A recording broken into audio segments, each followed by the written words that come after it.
नमस्ते, मी Snehal खरपानकर. येस9 top 9 news मध्ये आपलं पुन्हा एकदा स्वागत. तर पाहूयात आजच्या टॉप 9 बातम्या. जिल्ह्यातील ज्या विभागांना ध्वजदिन निधी संकलनाचे उद्दिष्ट दिले आहे, अशा सर्व संबंधित विभागांनी आपले उद्दिष्ट येत्या 15 ऑगस्ट पूर्वी पूर्ण करावे, असे निर्देश जिल्हाधिकारी डॉक्टर विजय राठोड यांनी दिले. तर पाहूयात आजची सविस्तर बातमी. प्रलंबित ध्वजदिन निधी व ध्वजदिन निधी संकलनाच्या अनुषंगाने जिल्हाधिकारी कार्यालयात आज बैठक घेण्यात आली.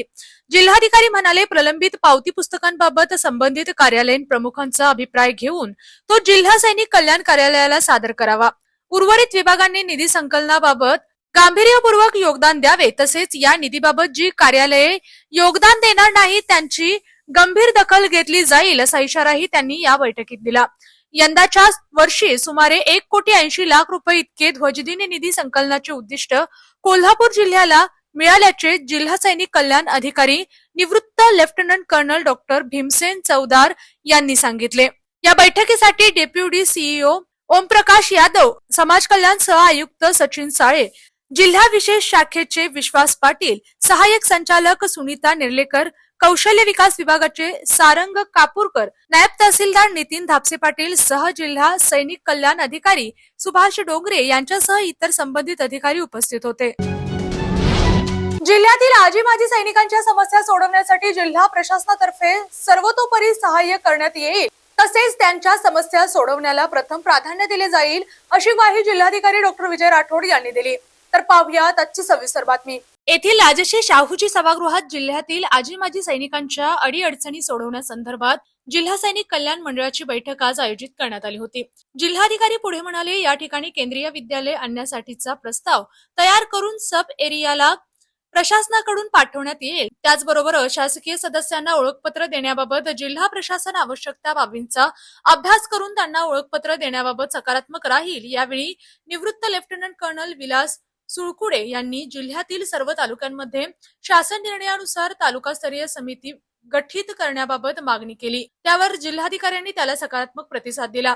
तत्पूर्वी जिल्हा सैनिक कल्याण अधिकारी निवृत्त lieutenant colonel doctor Bhimsen Chavdar यांनी जिल्ह्यातील माजी सैनिकांना आढावा घेताना जिल्ह्यात सुमारे 14,400 माजी सैनिक तर सुमारे 6,248 दिवंगत माजी सैनिकांच्या पत्नी असल्याची माहिती दिली. या बैठकीसाठी सहाय्यक जिल्हा सैनिक कल्याण अधिकारी सुभाष डोंगरे, अशासकीय सदस्य सर्वश्री जितेंद्र खोत, दशरथ पाटील, संजय माने, दत्तात्रय मोहिते, संजय पाटील आदी उपस्थित होते. आंबेओहोळ मध्यम प्रकल्पातील प्रकल्पग्रस्तांचे पुनर्वसन सप्टेंबर अखेर 100% पूर्ण करण्यात येणार असल्याची माहिती वैद्यकीय शिक्षण मंत्री हसन मुश्रीफ यांनी दिली. यासाठी ऑगस्ट अखेर सर्व प्रशासकीय प्रक्रिया, बैठका आणि आवश्यक निर्णय पूर्ण करण्याचे निर्देश त्यांनी संबंधित विभागांना दिले. तर पाहूयात आजची सविस्तर बातमी. जिल्हाधिकारी कार्यालयात आयोजित आढावा बैठकीत मंत्री मुश्रीफ यांनी पाटबंधारे पुनर्वसन, महसूल विभाग तसेच राष्ट्रीय महामार्ग प्राधिकरणाच्या कामांचा आढावा घेतला. आंबेओहोळ प्रकल्पाबाबत आतापर्यंत 46हून अधिक बैठका झाल्यानंतरही अनेक प्रश्न प्रलंबित असल्याबाबत त्यांनी नाराजी व्यक्त केली. भूसंपादन, न्यायालयीन प्रकरणे, संशयास्पद फेरफार, आर्थिक पॅकेज स्वीकारलेल्या प्रकल्पग्रस्तांना भूखंड वाटप तसेच इतर प्रलंबित विषय तातडीने मार्गी लावण्याचे निर्देश त्यांनी अधिकाऱ्यांना दिले.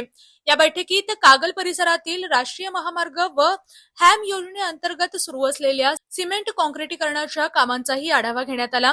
प्रमुख कंत्राटदारांनी उपकंत्राटदारांमार्फत निकृष्ट दर्जाची कामे केल्याच्या तक्रारी गांभीर्याने घेत अशा कंत्राटदारांना काळ्या यादीत टाकण्याचे निर्देश मंत्री मुश्रीफ यांनी दिले.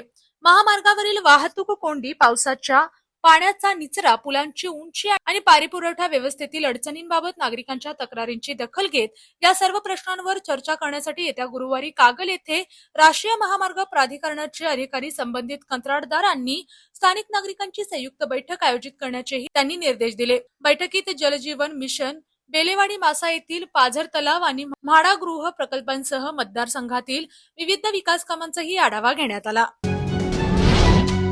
शिरोळ तालुक्यातील दानवाड पंचक्रोशातील ग्रामस्थांनी इचलकरंजी महानगरपालिकेच्या 89 MLD राधाकृष्ण पाणी पुरवठा योजनेला तीव्र विरोध दर्शवत ती कायमस्वरूपी रद्द करण्याची मागणी केली आहे. राधाकृष्ण संगमभूमी जल आक्रोश समितीच्या वतीने सांगली पाटबंधारे मंडळाचे अधीक्षक अभियंता महादेव कदम यांना निवेदन देण्यात आले. तर पाहूया आजची सविस्तर बातमी. समितीच्या मते प्रस्तावित उद्रव क्षेत्राजवळ कर्नाटकाची महालक्ष्मी पाणी योजना कार्यरत असल्याने दोन्ही योजनांमुळे उन्हाळ्यात कृष्णा व दूधगंगा नदीत पाण्याची उपलब्धता कमी होऊन नदीपात्र कोरडे पडल्याचा तसेच सीमावर्ती जलतंटा निर्माण होण्याचा धोका आहे.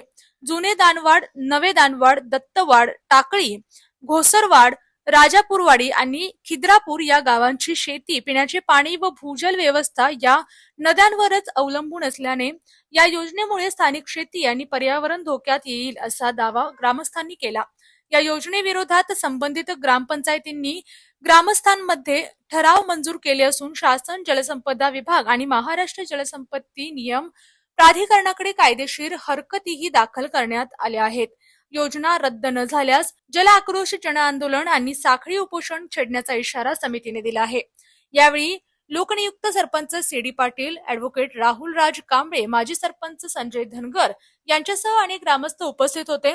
दरम्यान या प्रकरणावर प्रशासनाने अद्याप कोणतीही अधिकृत भूमिका स्पष्ट केलेली नसून संपूर्ण तालुक्याचे लक्ष या वादाकडे लागले आहे.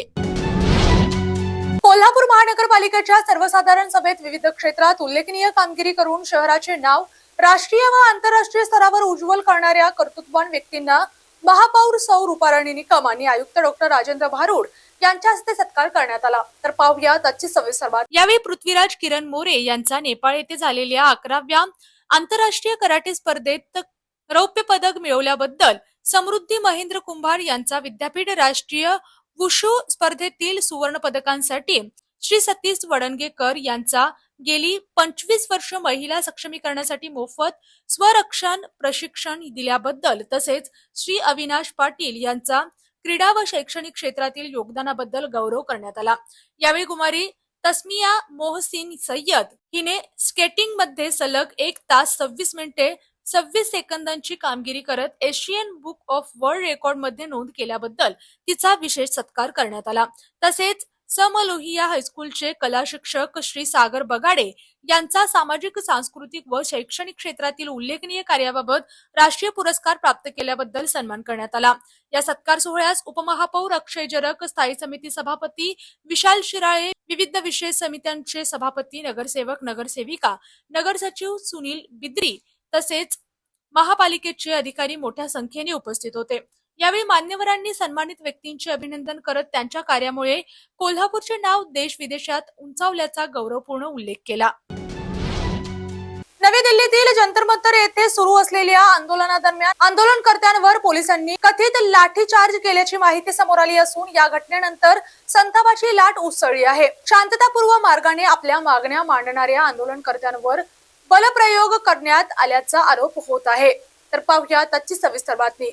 या आंदोलनाला विद्यार्थी आणि त्यांचे पालक मोठ्या संख्येने सहभागी झाले आहेत. आंदोलनकर्त्यांचे म्हणणे आहे की आपल्या न्याय मागण्यांकडे सरकारने दीर्घकाळ दुर्लक्ष केले असून त्यांची दखल घेण्याऐवजी आंदोलन दडपण्याचा प्रयत्न केला जात आहे.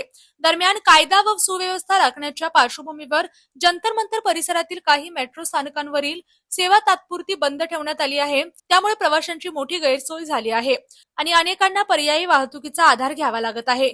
या घटनेनंतर सरकारच्या भूमिकेवर विरोधक आणि विविध सामाजिक संघटनांकडून टीका करण्यात येत आहेत. शांततापूर्ण आंदोलन हा लोकशाहीने दिलेला संघटनात्मक अधिकार असून सरकारने आंदोलनकर्त्यांशी संवाद साधून तोडगा काढण्याची गरज असल्याचे मत व्यक्त केले जात आहे.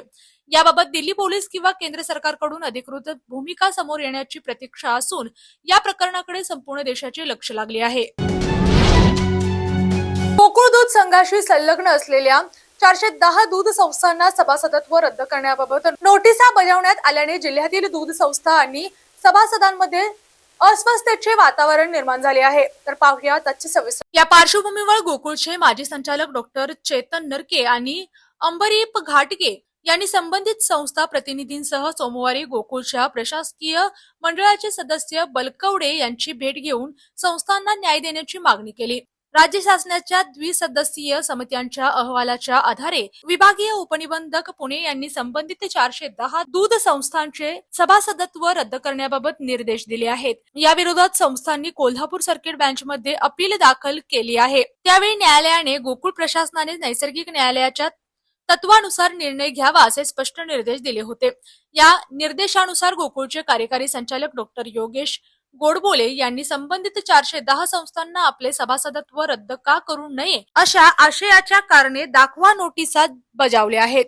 या संदर्भात डॉक्टर चेतन नरके आणि अंबरीश घाटगे यांनी प्रशासकीय मंडळाकडे भूमिका मांडताना सांगितले की जिल्ह्यातील सर्व दूध संस्था या गोकुळच्या बळकटीचा आधार आहेत। त्यांच्या योगदानातूनच गोकुळ आजच्या उंचीवर पोहोचला आहे। त्यामुळे संस्थांना न्याय मिळणे आवश्यक आहे। त्यांनी पुढे सांगितले की सहकारी संस्था पोट नियमांनुसार चालतात हे सर्वांना मान्य आहे। मात्र पूर्वीच्या काळात काही नेत्यांनी पोट नियमांचे उल्लंघन करून काही संस्थांना सभासदत्व दिले।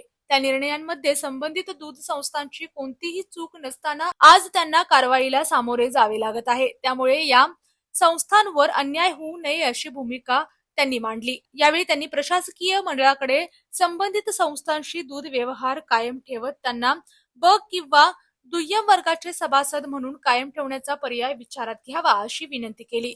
तसेच भविष्यात पोट नियमांतील सर्व अटींची पूर्तता केल्यानंतर या संस्थांना पुन्हा नियमित सभासदत्व देण्याची संधी उपलब्ध करून द्यावी अशी मागणीही त्यांनी यावेळी केली।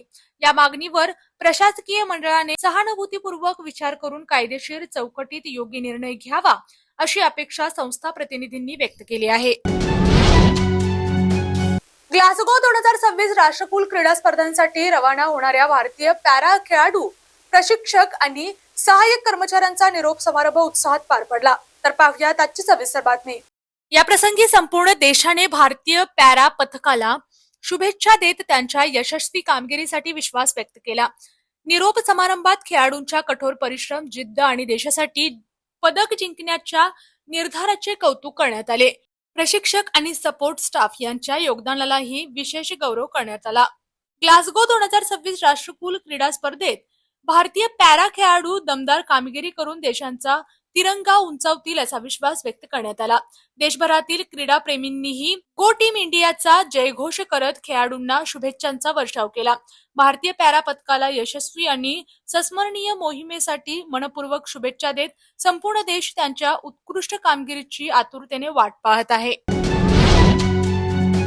कोल्हापूर जिल्हा समन्वय आणि सनियंत्रण समितीची बैठक खासदार धैर्यशील माने, खासदार धनंजय महाडिक आणि खासदार श्रीमती शाहू महाराज छत्रपती यांच्या प्रमुख उपस्थितीत पार पडली। तर पाहूयात आजची सविस्तर बातमी। बैठकीत केंद्र शासनाच्या विविध विकास योजनांच्या जिल्ह्यातील अंमलबजावणीचा सविस्तर आढावा घेण्यात आला। बैठकीदरम्यान विविध विभागांच्या अधिकाऱ्यांनी आपल्या योजनांचे सादरीकरण केले। केंद्र शासनाच्या योजना अधिक प्रभावीपणे राबवण्यासाठी आवश्यक सूचना देण्यात आल्या। विशेषतः कोल्हापूर जिल्ह्यात केंद्राच्या योजना प्रभावीपणे राबवल्या जात असल्याचे नमूद करण्यात आले। यावेळी कृषी विभागाने उत्कृष्ट कामगिरी करत देशात दुसरा क्रमांक मिळवल्याबद्दल विभागाच्या अधिकाऱ्यांचे अभिनंदन करण्यात आले। या यशामुळे कोल्हापूर जिल्ह्याचा नावलौकिक देशभरात उंचावल्याची भावना उपस्थित मान्यवरांनी व्यक्त केली। बैठकीत प्रधानमंत्री मुद्रा योजना, प्रधानमंत्री आवास योजना, सौर कृषी पंप योजना, रेल्वे विभाग, पोस्ट खाते, ग्रामविकास विभाग आदी विविध विभागांनी आपल्या योजनांची प्रगती आणि अंमलबजावणीबाबत सादरीकरण केले। या बैठकीस आमदार अशोकराव माने, जिल्हा परिषद अध्यक्षा शिल्पा खोत, महापौर रुपाराणी निकम, जिल्हाधिकारी विजय राठोड, महापालिका आयुक्त डॉक्टर राजेंद्र भारुड, जिल्हा परिषदेच्या मुख्य कार्यकारी अधिकारी डॉक्टर जास्मिन तसेच जिल्ह्यातील विविध पंचायत समित्यांचे सभापती, नगरपालिकांचे नगराध्यक्ष आणि विविध विभागांचे अधिकारी उपस्थित होते। अशा जिल्ह्यातील, राज्यातील व राष्ट्रीय स्तरावरील ताज्या बातम्या पाहण्यासाठी पाहत रहा SP9 मराठी न्यूज चॅनेल। या चॅनेलच्या माध्यमातून विविध क्षेत्रात उल्लेखनीय कार्य करणाऱ्या मान्यवरांच्या प्रेरणादायी मुलाखती तसेच महत्त्वाची माहिती आणि घडामोडी आपल्यापर्यंत पोहोचवल्या जातील। अशा नवीन बातम्या आणि माहिती मिळवण्यासाठी चॅनेलला लाईक करा, शेअर करा आणि हो, सबस्क्राईब करायला विसरू नका। पाहत रहा SP9 Marathi, your time your news. धन्यवाद।